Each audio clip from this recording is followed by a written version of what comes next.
El programa que arranca ahora es un espacio de Carlos Vera en La Posta. Si lo quieren aplaudir, lo aplauden a él. Si lo quieren apedrear, lo apedrean a él. Nosotros en La Posta solo nos sentamos cada domingo a mirar Veraz con biela y canguil en mano.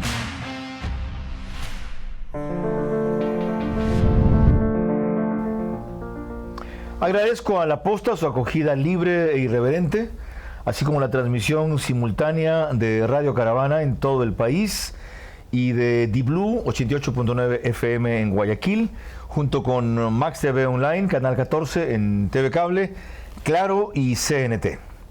Veraz renueva su formato, pero mantiene su esencia. El público de 45 años me sigue por medios convencionales y el de ahora por el medio digital más combativo del Ecuador. Hago periodismo político desde 1975 y de opinión desde 1978. En ese género cabe ser pluralista, pero no imparcial. Mi experiencia en la búsqueda de democracia exige dejar fuera a quienes la dinamitan y criticar a quienes la construyen para que el modelo sea veraz. Respondo aquí por lo que opino. Mis invitados por lo que expresan. Nada de eso compromete o representa a este medio. Una entrevista veraz es la mejor forma de conocer la verdad. A eso los invito. Ahora. Este espacio veraz se emite gracias a Banco Bolivariano, NetLife, Ecuatoriano Suiza, Compañía de Seguros, Bosques de los Ceibos, Coworking del Bankers Club, Municipio de Guayaquil. Bienvenidos, gracias por seguirme en este nuevo ciclo de Veraz, el mismo día, en mejor horario y con nuevos recursos para alentar esta confrontación de intereses que es toda entrevista política en el afán de alcanzar un objetivo que perseguimos hace 41 años, democracia. En esa lucha hay pocos personajes señeros. Uno de ellos honra este espacio como primer invitado, pero sobre todo, ese infatigable luchador político es el responsable de haber advertido a tiempo el rumbo equivocado que ahora nos entrampa y que en buena medida explica este desate de la delincuencia en todo el Ecuador. Vean cómo se lo dijo en el 2012 a Lenín Artieda en Ecuavisa. Acciones policiales han permitido determinar que no son pocas las organizaciones criminales de narcotraficantes que operan desde nuestro territorio. Ya no somos un país en riesgo de convertirnos en una narcodemocracia, ni tampoco somos una democracia. Somos un país tomado por el narcotráfico. En mayo del 2011, el director de la DEA para Sudamérica afirmó que Ecuador era la Naciones Unidas del crimen organizado. En febrero del 2012, el ejército ecuatoriano en su reporte de responsabilidad social señaló que el narcotráfico y el crimen organizado podrían desbordarse. Dios es poderoso, invade todo, lo toma todo en cuanto que con el lavado toma la banca. Y a través de la banca toma la economía de los países. Y a través de la economía en países como los nuestros y en muchos otros, con el peso que eso tiene sobre la política, se toma también la política. Y entonces, para garantizarse de toma la Fuerza Armada, y hace rato tiene vínculos con la policía, compra medios de comunicación, invade la iglesia, se toma todo. Bienvenido, doctor Francisco Huerta Montalvo, médico, liberal, alfarista de verdad, político de siempre, ex candidato a la presidencia 83-84, alcalde de Guayaquil, embajador en Venezuela, ministro de Salud, actualmente vicepresidente del Consejo Regente de la Universidad Casagrande y subdirector de Expreso. ¿Cómo evitar el totalitarismo? Es el tema de este programa y a la vez mi primera pregunta. Bueno, eso es largo. Pensando en totalitarismo, una de mis lecturas más interesantes, ilustrativa, es un tomo como de 500 páginas de Hannah Arendt, una norteamericana judía de religión, nacida en 1906, y tiene todo un tomazo, Orígenes del totalitarismo. donde narran dos formas claves del totalitarismo, el nazismo y el estalinismo. ¿Cómo evitamos eso? En plena posibilidad del europeo creciente, luminoso, se produce un Hitler y se toma Alemania. Y bueno, venían de un régimen realista con soberanos corruptos, Rasputín y toda la corte rusa, ni hablar. Pero no estamos exagerando al equiparar el totalitarismo actual que piensa retornar en el Ecuador, instalado en Venezuela, en Nicaragua, en Cuba, con el estalinismo y el nazismo. No, porque esos son los orígenes. Ahora hay variedades locales, pero también negativas tremendamente. Pero no son genocidas. Se toman todo y son capaces de todo. ¿Se ratifica usted en lo que le oímos ahí entonces? Por supuesto. ¿Somos un país tomado por el narcotráfico todavía? Yo creo que más que antes, Carlos, y esa es la tragedia. Y el país no lo quiere asumir porque no le gustan las malas noticias. ¿Cómo se demuestra eso? ¿Cómo porque se ve eso? la magnitud del narcotráfico que se ve en el Ecuador, las capturas de los cargamentos. En este instante somos la autopista internacional del narcotráfico, según algunas personas nos han caracterizado. Por aquí circula todo el que llega de Colombia, la droga que llega de Colombia y del Perú, y sale por el Pacífico a Europa, a Estados Unidos. Pero eso no es nuevo, ahora es mayor. Ha crecido notablemente. Y asimismo han crecido las capturas. Y el sicariato también ha crecido notablemente. Entonces estamos tomados. ¿Y no ha pasado eso en varias partes del mundo también? Menos, no hemos tenido una coyuntura como, por ejemplo, estar sin radares más de un año. Ahí hay complicidades. Y parte de la campaña está financiada en algunos candidatos con toda seguridad con el narcotráfico. De la campaña actual. La actual. Pero lo suyo es una presunción lógica, no una constatación. Lo mío es lo derivado de Angostura. Cuando veo narcoguerrilla con fuertes vínculos con el Ecuador, entonces los vínculos tienen que ser en doble vía. Los en teoría políticos, pero no hay reconocimiento de la condición del grupo subversivo, sino que lo quieren llamar beligerante. Es decir, toda la parafernalia semántica que se juega en estos ¿Por qué temas. no se pudo frenar eso si usted lo advirtió tan dramáticamente a tiempo? Porque había complicidades ¿De quiénes? de las fuerzas que gobernaban en ese momento. Es decir, Correa tuvo financiamiento de las FARC, eso lo dijo el Mono Jojoy y después lo desmintió por pedido de los narcotraficantes, para que no haya más escándalos sobre el tema. Pero los narcotraficantes en la cárcel, los hermanos Otaiza, me ratificaron que ellos consiguieron que el Mono Jojoy haga la aclaración. usted ha dicho inclusive que hasta la banca ha llegado eso por lavado de dinero. Sin duda, ahí también lo dije en la declaración con Artieda. Y que penetró a las Fuerzas Armadas. Hubo carros con droga conducidos por militares y por policías, ni hablar. Hubo droga escondida en la base de Manta hace unos pocos años. No, evidencia. Entonces estamos perdidos. O sea, si nos ha tomado el narcotráfico, Se ha tomado países más grandes como Colombia, se ha tomado México. Lo de México es escandaloso. Tienen que negociar con el hijo del Chapo Guzmán para que no se tome algún pueblo de México. en el caso de Colombia con una diferencia. A pesar de estar tomada por el narcotráfico, Colombia sigue creciendo. Colombia no ha roto su democracia. Colombia no ha caído en el socialismo del siglo XXI. Colombia resiste la penetración bolivariana de Venezuela. ¿Por qué aquí fuimos vulnerables en cambio? Hay uno de los factores para evitar el totalitarismo que por supuesto tiene que estar en primer plano de la lista. Educación. Nuestra educación ha decaído notablemente. Nuestra educación superior es motivo de fuertes críticas. Sobre todo en valores. Y también en la calidad de los contenidos. No solo los contenidos son obsoletos y mal planteados, sino que son obsoletos también en cuanto a la vigencia que tiene ese conocimiento ahora, versus innovación, que debería ser una siembra constante. Ok. El país no sale sin eso. Y hay quien considera que hay un segundo factor. Le pedí a los tiempos que apareciera en televisión para hacerle a usted una pregunta en este contexto político, porque de ahí vamos a pasar como si eso que usted dijo que no solo sigue vigente, sino que ha crecido, nos afecta en la actual campaña y en el futuro inmediato. Mire, escuche a quien fue su candidato a la vicepresidencia de la República. Un fraternal saludo estimado Francisco.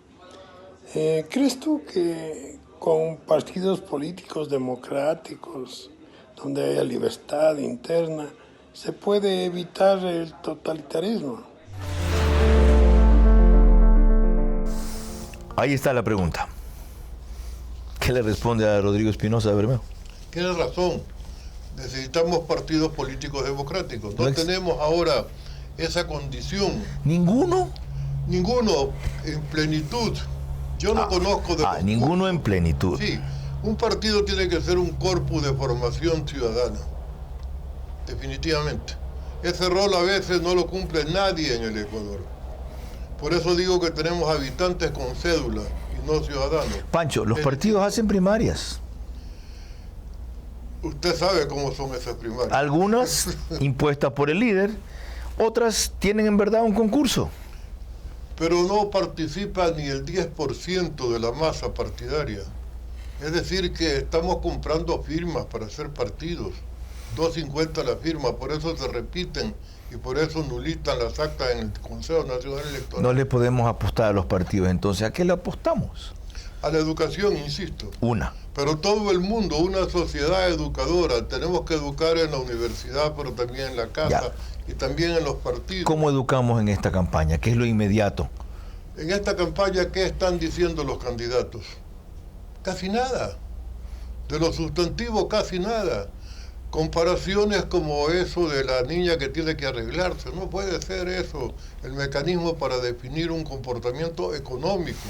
Bueno, si bien Guillermo Lasso tuvo ese mismo dislate, también ha tenido una propuesta que a él le ha costado aceptar, que es autorizar bajo ciertas condiciones portar armas para enfrentar la ola de inseguridad, pero más que para enfrentarla, para que la gente pueda defenderse. Pero ¿será que estamos atacando las consecuencias, pero no las causas? Pero ahora sí, Nebot dijo eso, que por ahora hay que atacar los efectos, que no hay que olvidarse de las causas, pero el efecto no puede ser que la gente deje que la maten. Sin duda, sin duda. Pero portar armas es riesgoso también. La tenencia de armas puede ser más asumible. La diferencia es que la tengo en mi casa o la cargo.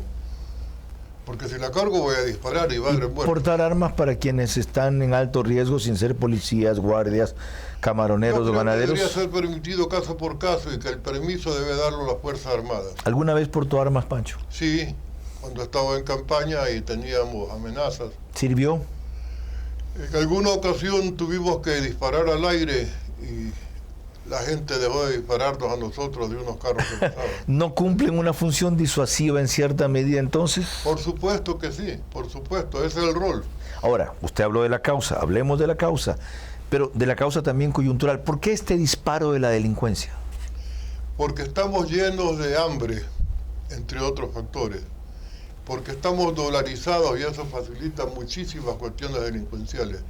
Y porque estamos tomados por la mafia del narcotráfico que tiene disputas de territorios, sicariatos, ejecuciones mandadas a hacer desde la cárcel.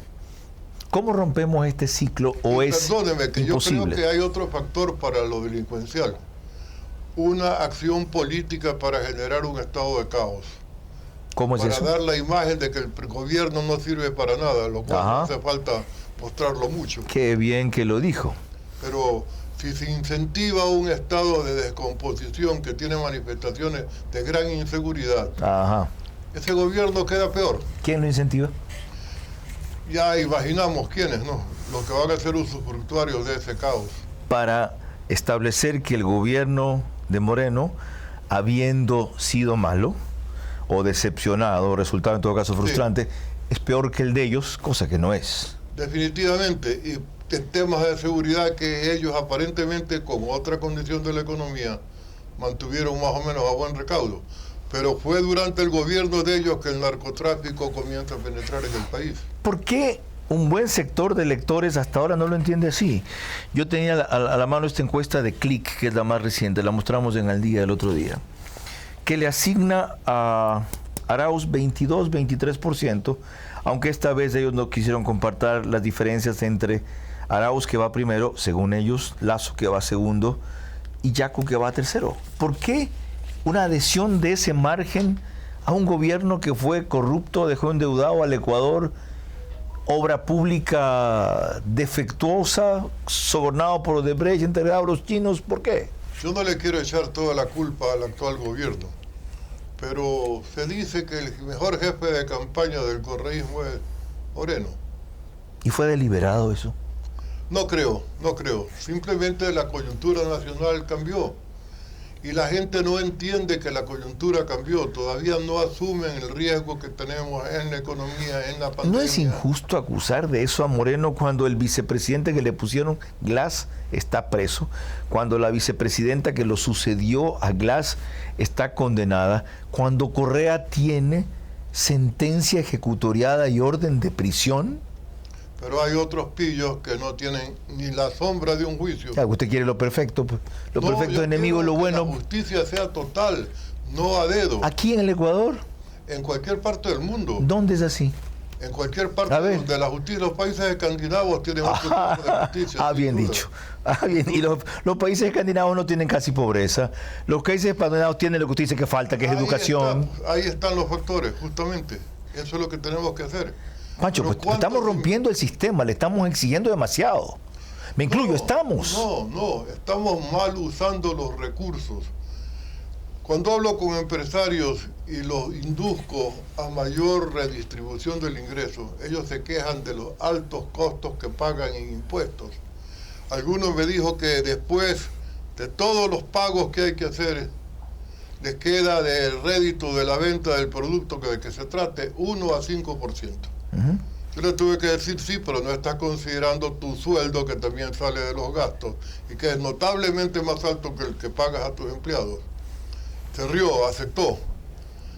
Pero la tragedia es que con esa plata, que es un fuerte ingreso de lo que recauda el fisco, más de la mitad se la roban o hacen obras que no tienen nada que ver con lo que hay que hacer. Y eso ha seguido ocurriendo en el actual gobierno también. A ver, usted...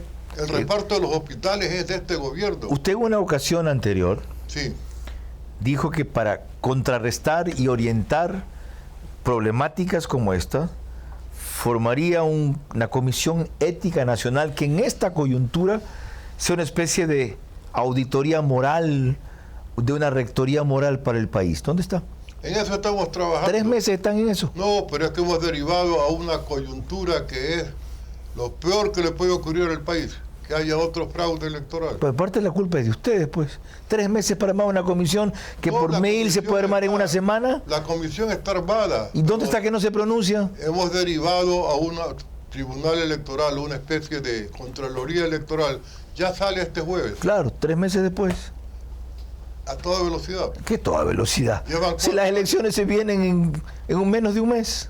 Con la pandemia no es fácil hacer cosas. Yo no puedo invitar todos los días, si quisiera de paso, Sí. a Pancho Huerta para que todos los días oriente el país. La comisión debería multiplicar lo que usted está haciendo aquí. Vamos despacio, no queremos un protagonismo, sino acción.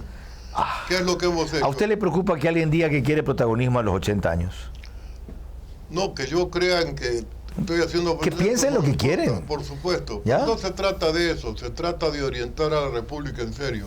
Y tenemos que tener elementos de juicio reales. No los en este tienen. instante hemos conversado con la gente vinculada al Consejo Nacional Electoral para saber por dónde van las cosas. No, usted ya dijo por dónde van las cosas. Pero es que hay Usted dijo que nos encaminamos a un posible fraude electoral. No, hay otras preocupaciones. La pandemia no es como para jugar con elecciones. Ese puede ser otro gran factor de contaminación. Ok. Estamos viendo si ¿Se refiere a contaminación de salud o contaminación moral? ambas. Contaminación de fondos por la campaña y el votante puede enfermarse cuando va a votar. Bueno, eso lo vamos a retomar enseguida. Antes no me dejé con una Sí. curiosidad. Cuando yo le decía cómo combatir el mal que comenzamos tratando aquí, que usted advirtió, al del narcotráfico. Totalitarismo, sí. Del narcotráfico como una parte de eso. Sí. ¿No cree que la medida ideal es despenalizar el consumo de drogas? Yo lo he planteado, pero es difícil que en el Ecuador eso se asuma, porque hay mucha gasmoñería. La gente no quiere enfrentar los temas a fondo, sino que calcula cuántos votos gano, cuántos votos pierdo. Y así no puede ser. Lo veo muy fatalista, Pancho. No, a lo que tengo es pesimismo. Lo veo que muy me pesimista. está Ok. cronificando. Pero al final de la caja de Pandora está la esperanza, pero hay que abrir la caja de Pandora para ver la esperanza. Proseguiremos en eso. Ahora, déjeme contarle que yo también creo en esa anécdota de Madero con Zapata. Madero le decía, Emiliano, hay que tener esperanza. Y Zapata le contestó, sí, señor presidente, pero las tortillas se hacen de maíz, no de esperanza. Dos próceres mexicanos. Y válida la referencia. Volvemos enseguida con Pancho Huerta y su testimonio más que sus respuestas respecto a un mal que se puede venir y es peor que el que estamos soportando ya. Porque es el sustento para que se impregne y no se vaya más. El totalitarismo.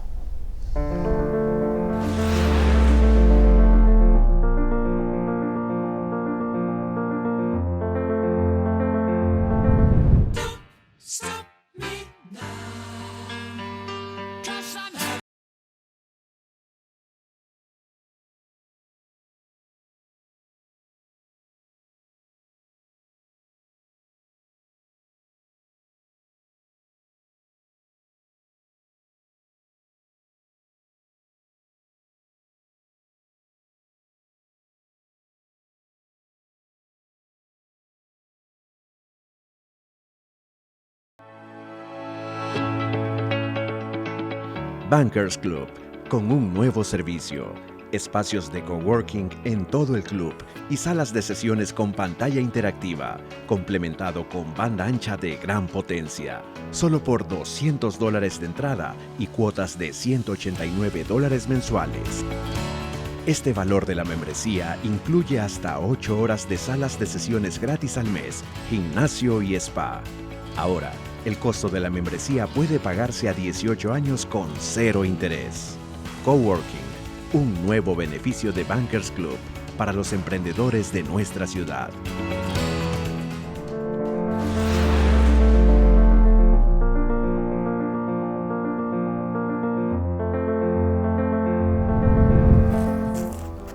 Emitimos desde Ecuador en vivo para La Posta, exclusivo en todas sus plataformas y medios digitales, gracias al auspicio del Banco Bolivariano, el Banco con Visión, NetLife, la internet más rápida. El municipio de Guayaquil, la cuarentena terminó, pero la pandemia sigue. Ecuatoriano Suiza, compañía de seguros, Bosques de los Ceibos y Bankers Club, con un nuevo servicio de coworking. Estamos hablando con Pancho Huerta sobre un tema crucial, cómo evitar el totalitarismo. Y muchas de esas respuestas las ha dado ya en la parte anterior, pero nos dejó enganchado con una preocupación, la electoral. ¿Por qué? Desarróllela esa. Es clave que respeten la voluntad popular para que se pueda hablar de democracia. México hizo su revolución con el eslogan sufragio libre, no reelección. En América Latina tenemos demasiada manipulación electoral y ahora con los medios electrónicos es más difícil controlarla. Pero podemos tener certeza de que ha habido con los apagones la posibilidad de grandes fraudes en toda América Latina. Esas manifestaciones de masivas victorias del socialismo del siglo XXI son sospechosas, algunas de ellas. No puede ser que pueblos que están sometidos a lo que están siendo sometidos respondan electoralmente a favor de quien los somete. Entonces eso se explica con fraude. Sí puede ser, porque los gobiernos que lo sucedieron fueron peores que los malos que lo antecedieron. El kirchnerismo está volviendo en Argentina, Evo Morales triunfó con su candidato en Bolivia, aquí alguien que no se pensaba tiene 22, 23% y nadie sabe cómo se llama, pero sí sabe que es el candidato de Correa. Sí, no hay causa única, decíamos antes, pero también dijimos que Moreno era el jefe de campaña. Bueno, pero Correa. Moreno en cierta forma era parte de lo mismo. En Argentina no, Macri era el relevo, la diferencia y no lo fue. Desgraciadamente ahí hay factores que no tienen moneda para manejar como es debido. Uno hace un superendeudamiento, el otro modifica todo y ahorita están con... En Bolivia, Yanín Añez se equivocó. Yo creo que en Bolivia la situación la propició la señora interina. Ella. Inclusive un dato queriendo lanzarse a la presidencia. Fue el mejor que podían haber puesto. Ellos, porque fue el ministro de Finanzas De primera de Evo Morales. Ok, Así es. ya. Volvamos a lo nuestro. Esas preocupaciones sobre lo electoral han estado vigentes siempre. ¿Se acuerda del Tribunal de la Mano Negra? Claro. Bueno, usted y yo somos de esa generación. Los que nos están viendo no saben de qué diablo estamos hablando con el Tribunal de la Mano Negra. Siempre que hay elecciones hay la misma preocupación recurrente. ¿Qué es lo grave ahora? que el fraude puede ser electrónico y es más difícil de detectar y de frenar. En este instante estamos queriendo alquilar los equipos para hacer el procesamiento. Allí deberíamos ver con qué empresa que tenga computadora se puede hacer algún tipo de negociación. ¿Ahorita alquilar? No tenemos equipos. O sea, ¿no se sabe cuál se va a usar? No se decidió no comprar porque no hay presupuesto. ¿Pero no iban a hacer un upgrade del software actual del CNE? No está definido que yo sepa. Eso es cierto, de paso. Ok, había otro riesgo. ¿El que la pandemia vuelva más complicado votar?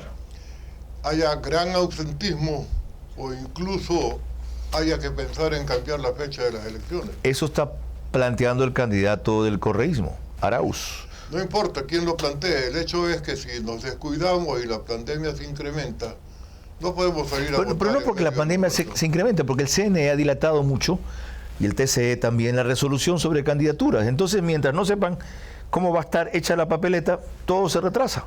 No, porque las papeletas de los legisladores ya están imprimiéndose. Ahí no hay cambios mayores. Pero las presidenciales no. Se deja al último los dos candidatos que son Álvaro Noboa y Andrés Arauz. Exactamente. ¿Debe ser calificado Álvaro Noboa? No tengo los elementos legales para decir sí o no. No le pregunto de lo legal, le pregunto de lo político, porque el CNE está resolviendo lo político. El CNE debió descalificar a Arauz, pero como la lógica de ellos es, deben haber dos candidatos de izquierda, para que el único candidato que hoy en la tendencia derecha que hay, Lasso, entre a segunda vuelta, van a calificar a Arauz. Punto. Así piensa la mayoría del CNE. ¿Y con los mismos argumentos podrían calificar a Álvaro Noboa? No, porque parten a Lasso. Pero es que no puede ser que porque funciona en función a favor o en contra de X candidato, alguien no puede ser candidato. Sí puede ser, lo que no debe ser. No pero debe sí ser. puede ser. Por eso. Ahora, a la vez, Pancho, con quienes hicieron trampa siempre en las elecciones, ahora les vamos a dar la oportunidad de esa ley que ellos dejaron para perjudicar a otros, ser favorable a ellos. ¿Cómo se maneja la ley cuando no conviene tenerla? Hay que derogarla, pero si está vigente hay que utilizarla. ¿Y no hay un principio superior a la legalidad que es la justicia?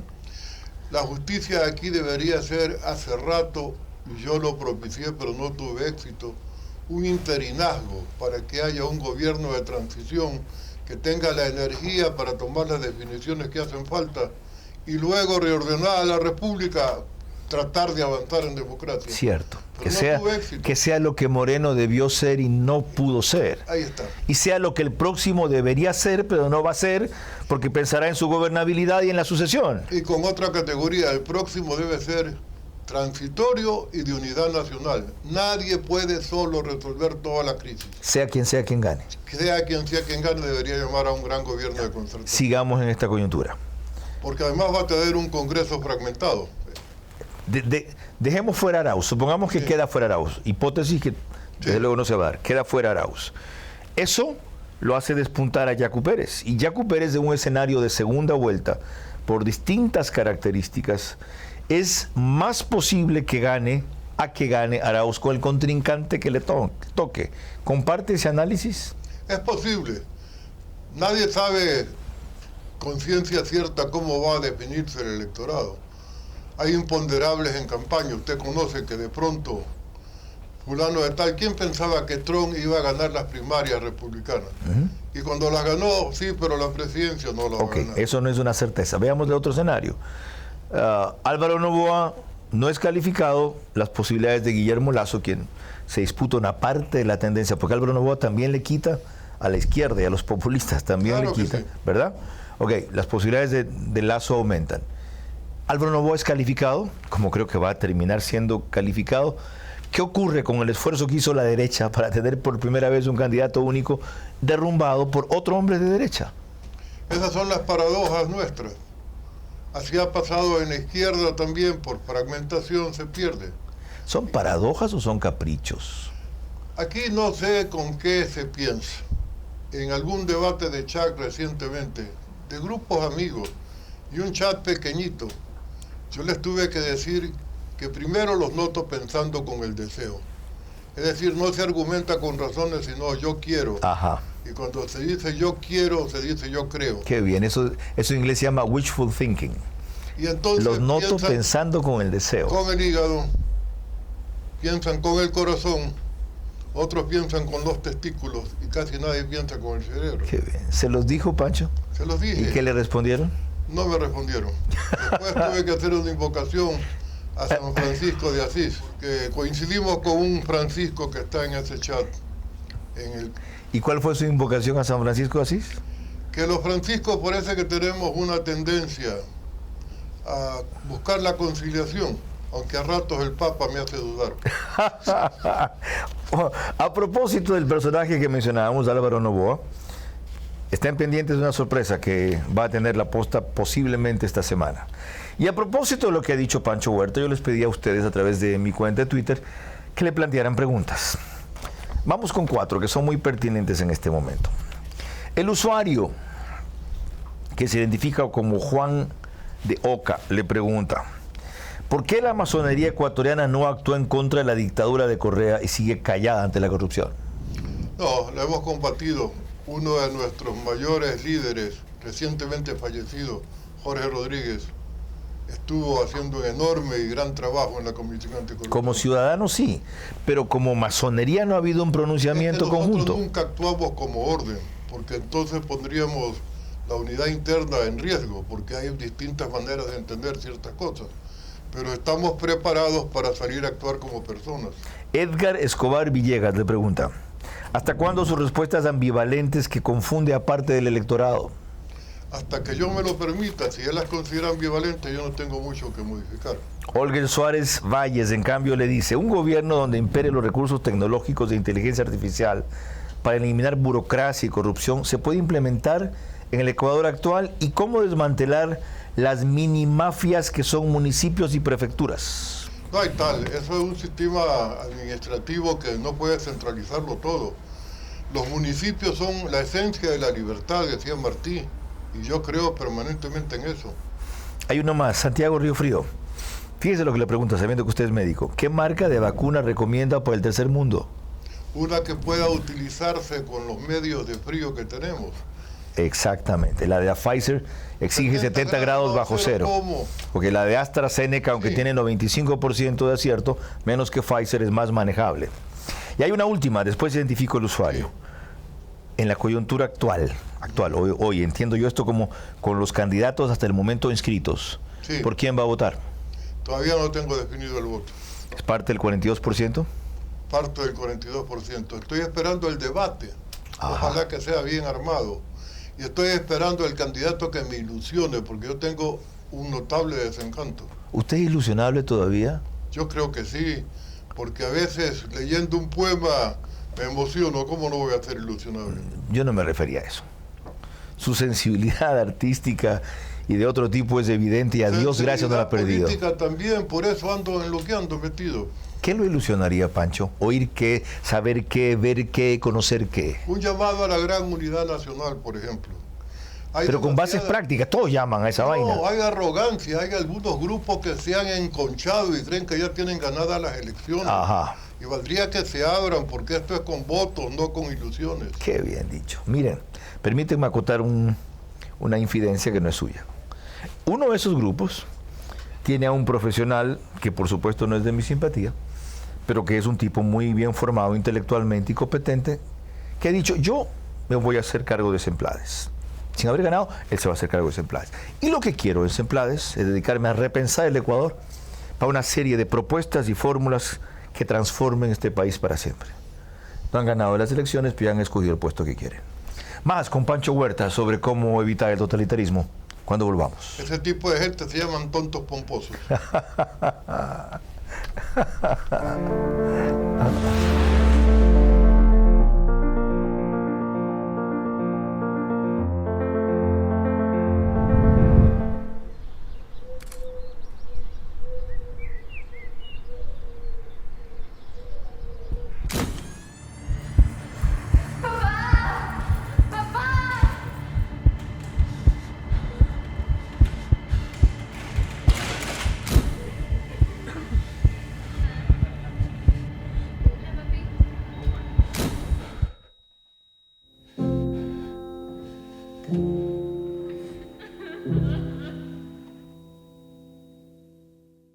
Autorización número 00846. CNE, Elecciones Generales 2021. En Ecuatoriano Suiza hemos brindado seguridad y estabilidad financiera con la misión de cuidar los sueños y proyectos de nuestros asegurados. Con el respaldo de aseguradoras de nivel mundial. Así, alcanzamos una excelencia reconocida internacionalmente, lo que garantiza nuestra eficiencia y certifica el compromiso con la calidad y el planeta. Ecuatoriano Suiza, transformando el mercado de seguros del país.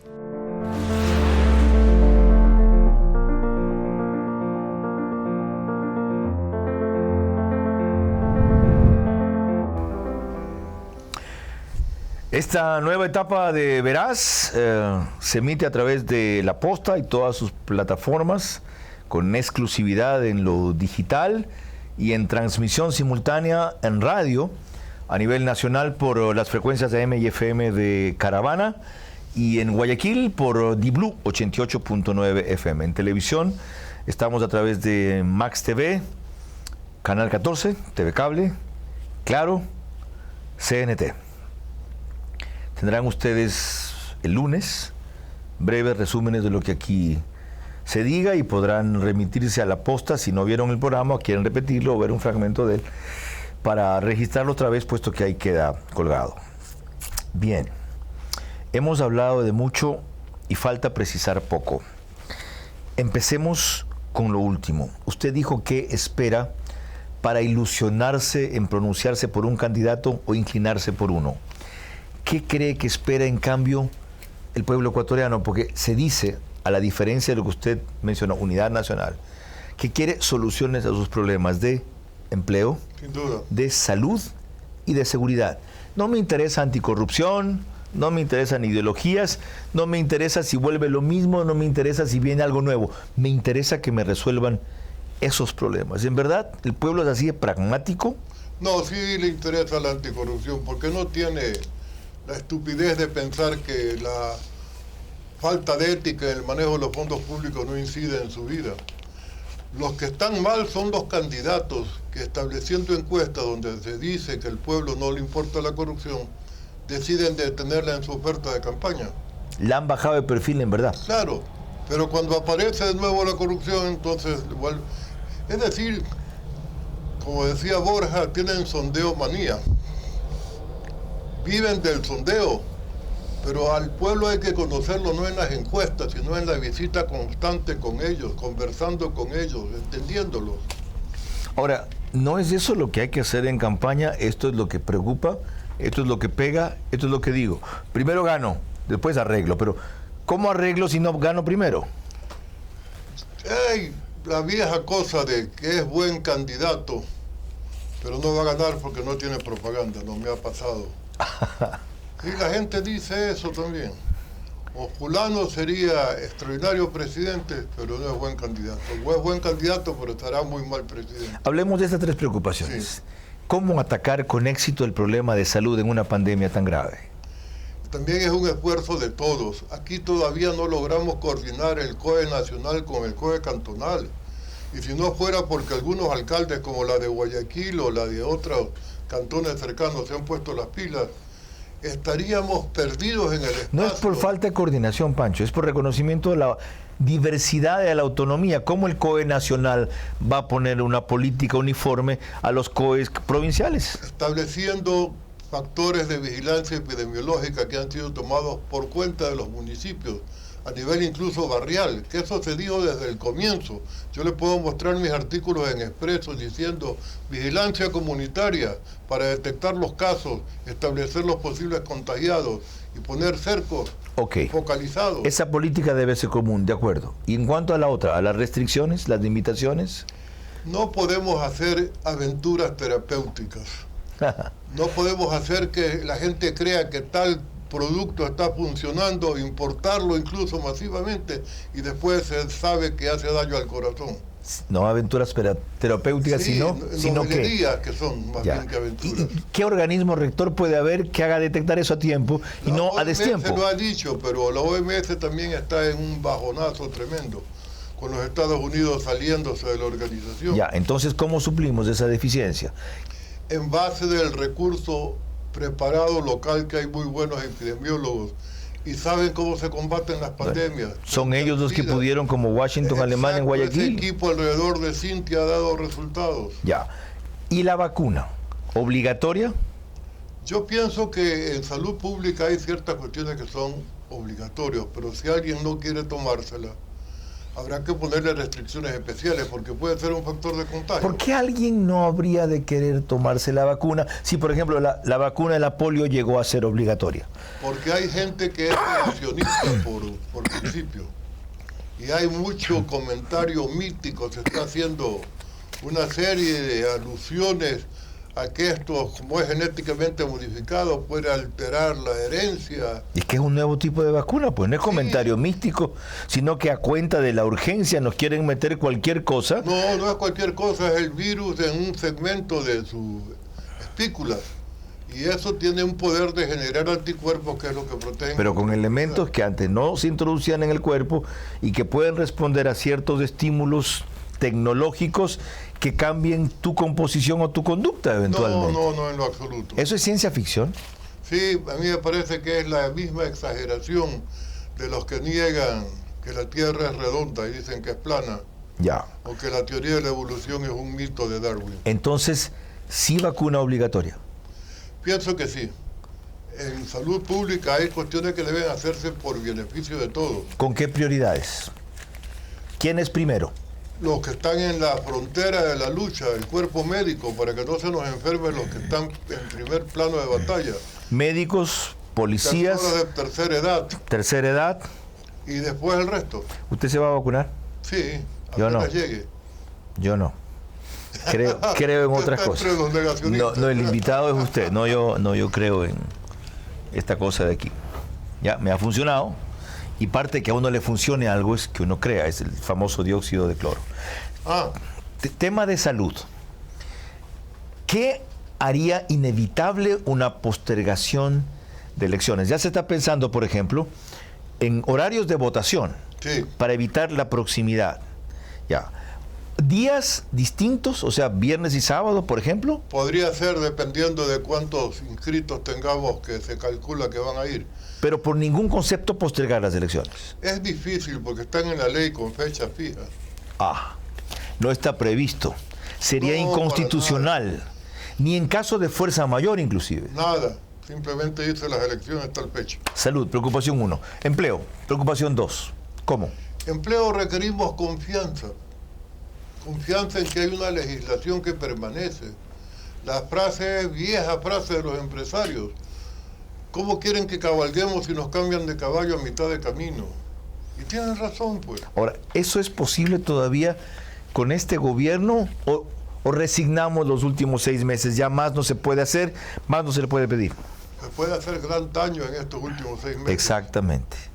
No haciendo qué o haciendo qué. Las medidas antirrecesivas no se han tomado. Estamos viviendo solo de crédito y más crédito, endeudamiento monstruoso. Y la aplicación del gasto público no tiene una definición que garantice el buen uso de esos recursos, por los que vamos a tener que pagar. ¿No cree que Mauricio Pozo es una esperanza? Yo pienso que él se corre grave riesgo en su fama de economista y es patriótico su gesto, pero no lo veo tomando las medidas que su presencia debería sugerir. Yo tampoco. ¿Cómo cuáles? Reducción de recursos humanos. A mí me da pena que la gente pierda sus empleos, pero la mayor parte de una cierta burocracia pública puede tener otras fuentes de ingresos. Con seguridad, la mayor parte de ellos tienen casa propia. ¿Para que voten menos por el gobierno? Aunque el gobierno no tiene oficialmente candidato. O sea, ¿usted le pide en este momento al gobierno medidas no antipopulares, impopulares? Pero tenemos que rescatar la economía. Cuando yo era candidato nos tocó devaluar. ¿Y qué más nos quedaba? Bueno, entramos en el tema que me interesaba. ¿Se puede hablar de una desdolarización amigable? No hay tal. A mí no me gusta haber perdido autonomía monetaria. Me da vergüenza que la Constitución decía que nuestra moneda era el sucre cuando todavía estaba el dólar. Pero hacia allá va el mundo, a monedas únicas como la Comunidad Europea. Y la otra preocupación era seguridad. Salud, empleo, seguridad. Hablamos un poco de eso, al comenzar el análisis a propósito de la coyuntura del narcotráfico y de una serie de medidas puntuales. El problema es que se identifica en una crisis de seguridad las causas estructurales y como son lentas y remotas, nunca se las ataca por lo coyuntural. Y el problema es que lo coyuntural se resuelve y pasado el mes se olvida. ¿Cómo hacemos que esta vez no repitamos la misma historia? Aprender a tener políticas de Estado, eso no ocurre en el Ecuador. El Ecuador lo reinventamos en cada periodo de gobierno y a veces según el ministro en el mismo periodo. No hay continuidad porque no hay políticas de Estado, y no hay políticas de Estado porque el diseño de las políticas públicas es aparentemente tecnocrático porque ni siquiera es técnico de calidad, pero sin participación del ciudadano, de la gente que conoce los temas o que los sufre. Desde que yo recuerdo, lo oigo a usted planteando lo mismo, inclusive cuando fue candidato en el 83-84. Muchos de sus planteamientos no eran políticamente correctos y también explicaron su resultado electoral. Usted compitió con una maquinaria formidable, por un lado de la izquierda democrática, para otro de Febres Cordero, con propuestas extremas, la una, no quiero decir radicales, en el sentido del socialismo democrático que estaba recién gestándose, y la otra de un populismo liberal que fue arrasador. ¿Qué le dice el hecho de que haya predicado 40 años casi o más, sin resultados? Que hay que seguir predicando, el centro está volviendo en el mundo. ¿Cómo es eso? Veo que los resultados electorales, en Brasil se está buscando el centro de nuevo, porque se ve que las polarizaciones son para determinados intereses solamente. ¿Estamos aprendiendo? Yo creo que sí, la democracia es una siembra constante y es un lienzo permanentemente perfectible, por suerte. Con esa reflexión cerramos este tercer y penúltimo bloque de la entrevista Veraz a Pancho Huerta, para volver con el cierre que tiene una cantidad de sorpresas. No se lo pierdan. Sí, sí.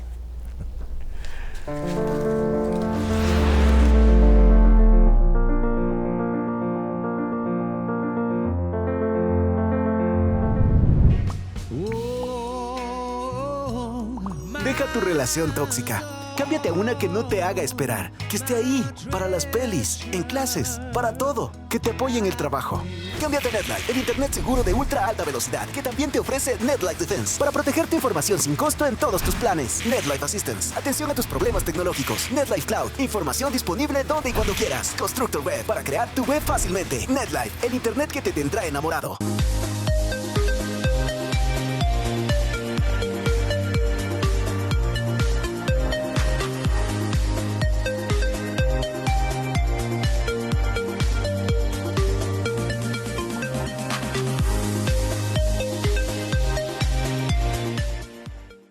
Los muebles de Veraz son de Tempo.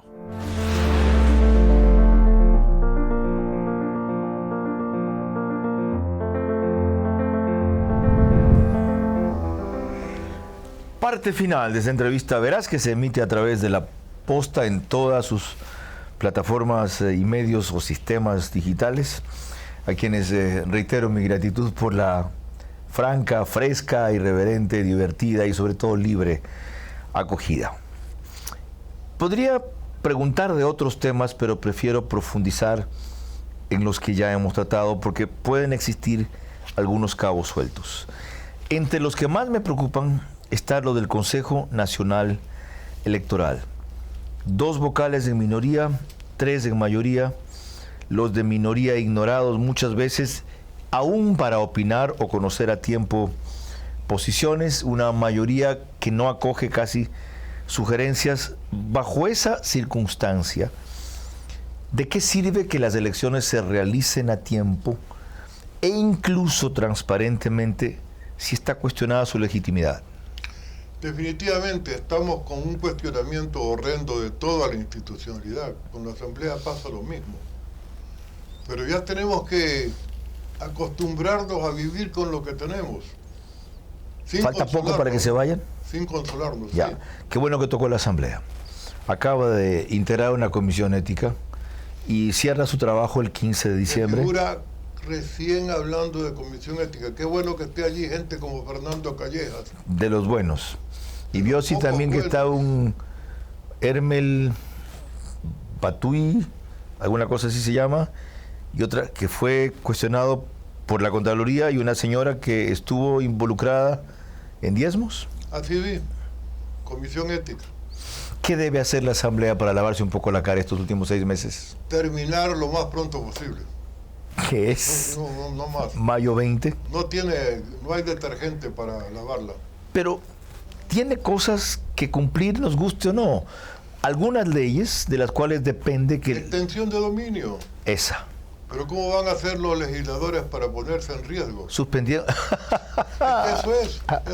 Van a ser los primeros sujetos ¿Por qué no auditados? Hay una ley que legisle sobre delito político? Esa figura no existe.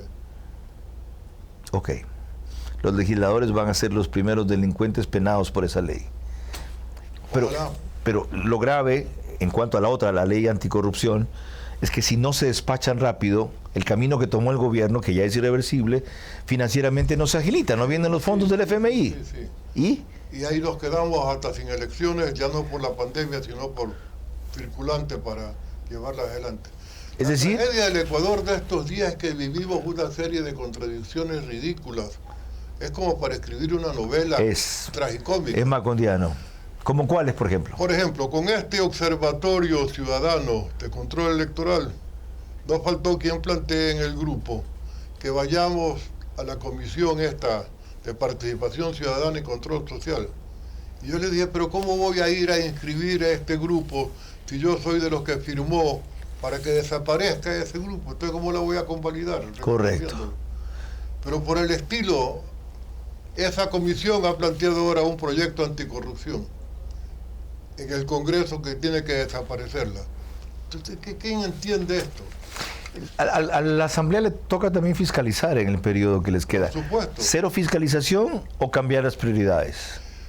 La prioridad de fiscalización se dio rápidamente contra Romo, pero la fiscalizan por tener uso de gas lacrimógeno fuera de fecha y no por las razones reales que debió haber sido. Mientras ahora, en cambio, se exige mano dura a la policía, ¿ya? Cuando la mano enérgica que empleó con extremos o errores como ese, que fueron casos aislados, es condenada. En verdad, es una cuestión de contradicciones. Y se dio lugar a que queremos la paz de la República, pero cuando se reprime unas manifestaciones que le generan un vandalismo, todo el mundo reclama los derechos humanos.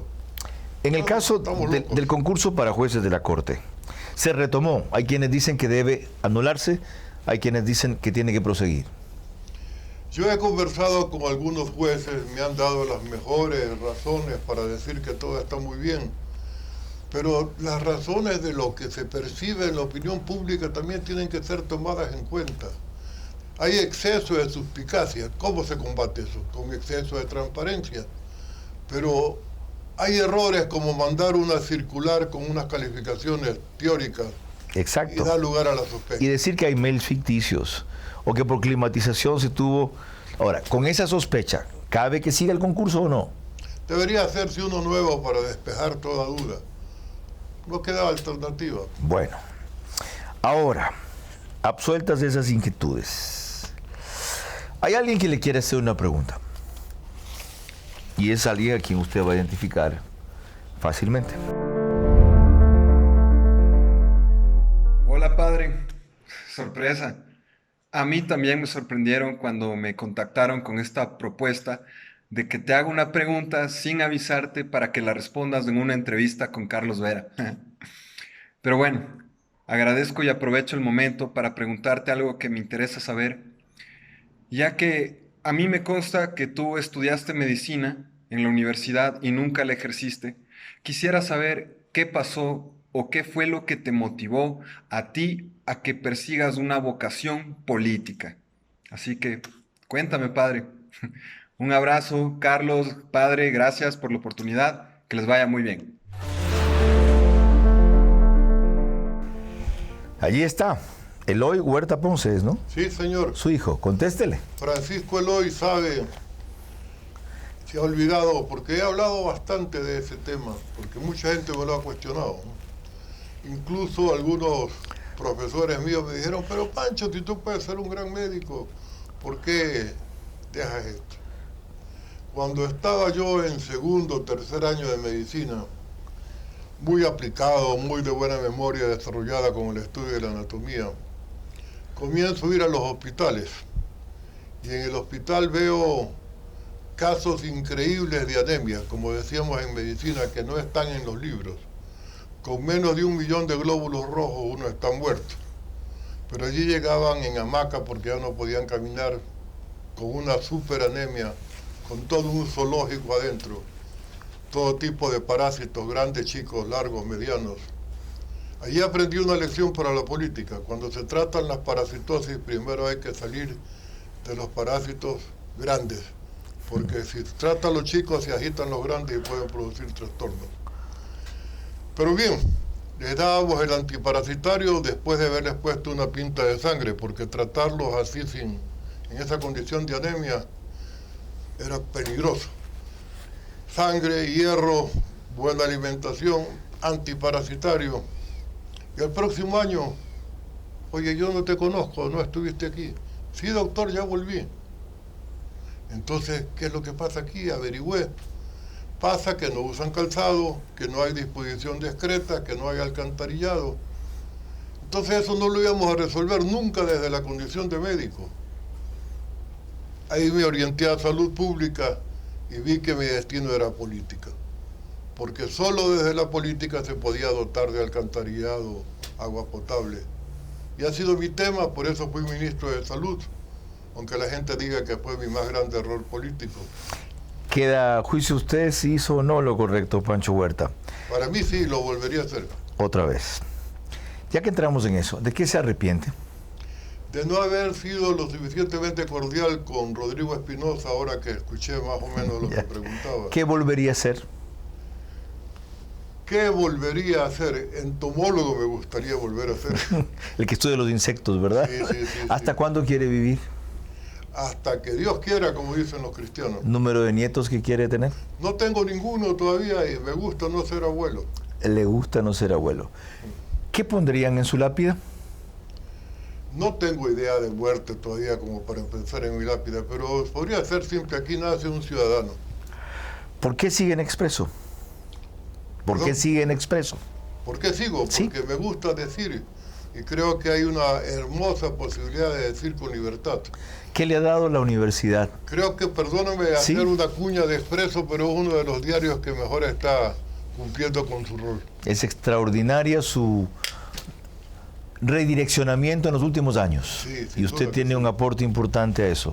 Galo Martínez Leizker otro y Galo Martínez padre, la inspiración. Esa es la vieja sombra. Me place decirlo también. Pero hay un grupo serio de periodismo que lo hay. Y duro. ¿Qué le ha dado la universidad? La universidad tiene el problema de todas las universidades públicas en estos días con las deudas que el Estado le mantiene. Por suerte ya han pagado un segmento. Los padres de familia con la crisis están atrasados y eso nos da dificultades económicas. ¿Volvería a ser embajador en algún país? Es un cargo hermoso si se lo desempeña con entusiasmo. Básicamente para difusión cultural, para hacer negocios entre los países y para, como en el caso de lo que hice en Naciones Unidas, poder expresar algunas cosas que parece donde todo está ya dicho, pero siempre hay algo nuevo que decir. ¿Qué piensa mientras se hace diálisis? ¿Perdón? ¿Qué piensa mientras se hace diálisis? Escucho programas de radio. ¿Cuántas veces por semana? 3 veces por semana. Felizmente descubrí a Andrés Carrión. Andrés, la hora 25. Hace de 4 a 7. Ah, yo lo oigo también, en Platinum FM, aquí, se engancha a esa hora. Sí, a las 4 de comienzo, conectado y tranquilo. ¿Ama Pancho? ¿Ama? Por supuesto. ¿Sí? ¿Odia? No, ese sentimiento es demasiado grande para estarlo despreciando. ¿Desprecia?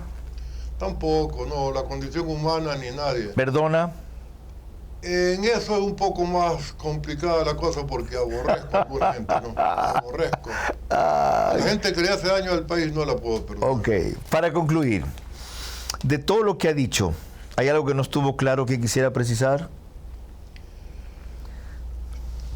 La justificación de por qué en 3 meses no hemos avanzado en la coalición ética política. Le llegó, ¿no? Se quedó picado, ¿no? No hubo descuido, pero Hay que reconocer que no todo depende Es que yo de usted, uno. discúlpeme, pero usted espero más. Quizá. Yo también... Disculpe la presión. No, me exijo más de lo que debo. Al rato me siento cansado. Sí. Y quisiera tener tiempo para mí mismo. Sí. Ahora estoy releyendo Historia de Maita de Vargas Llosa. Formidable. Pero a veces tengo que preparar esta entrevista, por ejemplo, y leer de nuevo. Y la última, ¿qué quiere machacar, reiterar o rectificar de lo que ha dicho aquí? Yo quisiera que los candidatos se pongan las pilas y piensen que esta no es una jornada electoral cualquiera, que aquí no se trata de ganar o perder, sino del destino de la República. La República está con múltiples amenazas y tenemos unas Fuerzas Armadas que se han vuelto indolentes, no sé qué pasa, no en términos de que no reaccionan frente a lo electoral, pero frente a los riesgos. Deberían declarar traidores a la patria y darles el tratamiento merecido a los traidores a la patria. Con eso cerramos. Porque usted justamente ha sido lo contrario, un patriota. Y me place decírselo por segunda vez, cara a cara. Esta entrevista ha sido también un homenaje y un tributo a su trayectoria. Y la mejor forma en que yo creo que podía abrir... Espero que haya otra. No será la última, Dios no quiera. Y la mejor forma en que yo creo que podría abrir esta nueva etapa de Veraz en la posta. Hubo muchas opciones, algunas se esquivaron, hubo otras que no quise considerar y sobre todo ninguna espectacular, escandalosa, coyuntural quise poner para retomar este ciclo de entrevistas. Quise entrevistar y he entrevistado a un hombre que es un faro en este país y cuya luz sigue irradiando todavía. Esa es mi mejor entrega para ustedes al volver en estos encuentros de los domingos. Hasta la próxima semana, entonces. Dios mediante, si ustedes no callan y vencen el miedo, para que ser valiente no salga tan caro y ser cobarde no valga la pena. Déjeme desearle éxito, Carlos. Gracias, Lo Pancho. merece. Gracias, Pancho. Hemos comenzado con eso.